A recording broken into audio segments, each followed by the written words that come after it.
mga politiko, huwag na kayong maging korap. Dahil kumpara sa inyo, ang milyonaryo, mukhang mahirap. Huwag nang mag-insert. Gamitin ang brain, manalo ng fair. Ito ang Who Wants to Be a Trillionaire?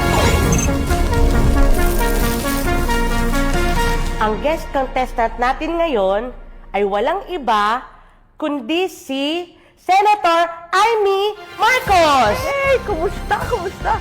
Uy, takpo ha, Aling Luz ha. Dati tundera ka lang sa palengke. Ngayon, game show host? Siyempre naman, Sen, lume-level up na tayo. Bagay, tama. Question number 1. Ang Senate Blue Ribbon Committee ay kasalukuyang nag-iimbestiga sa maanumalyang proyekto tungkol sa blank control. Clue. Nagsisimula sa letrang F. Alam ko yan. Ako, dali-dali naman. Flood control. F. Mali. Ang tamang sagot ay family control. Anong family control? Kung mapapansin ninyo, magkakamag-anak ang paulit-ulit na lumilitaw sa usapan. Magkakamag-anak ang humahawak ng proyekto at magkakamag-anak din ang tila nakikinabang. Kaya imbis na flood control, ang lumalabas ay family control. Kontrolado ng iisang pamilya kung sino ang tatanungin.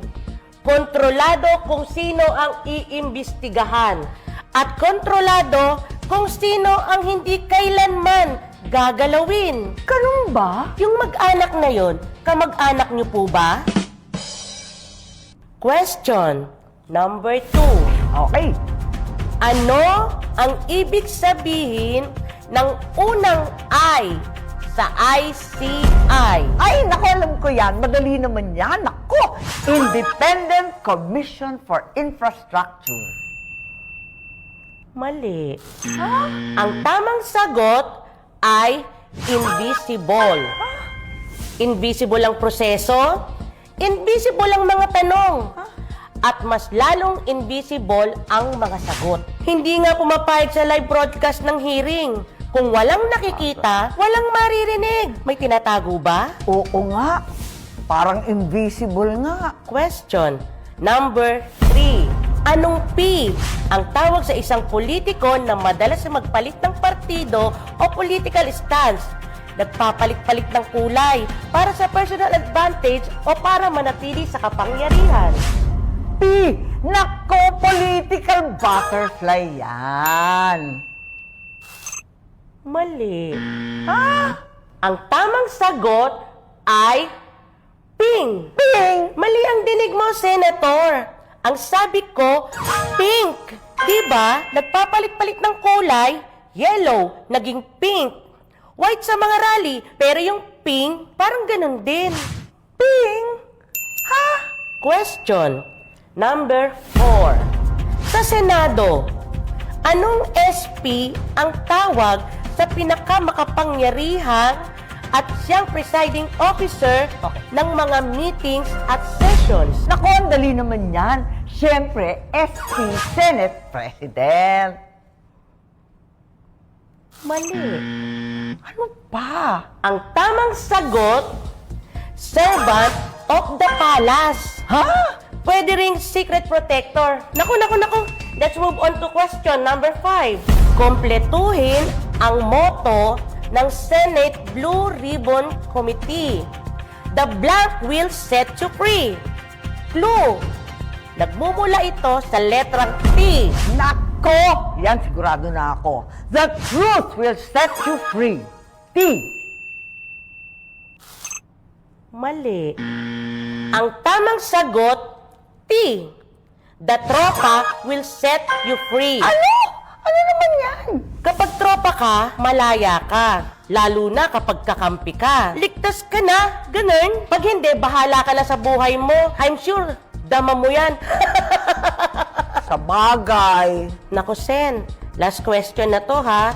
You have to get this one. Wala ka pang nakukuha. Nga eh. Question number 6. Oh.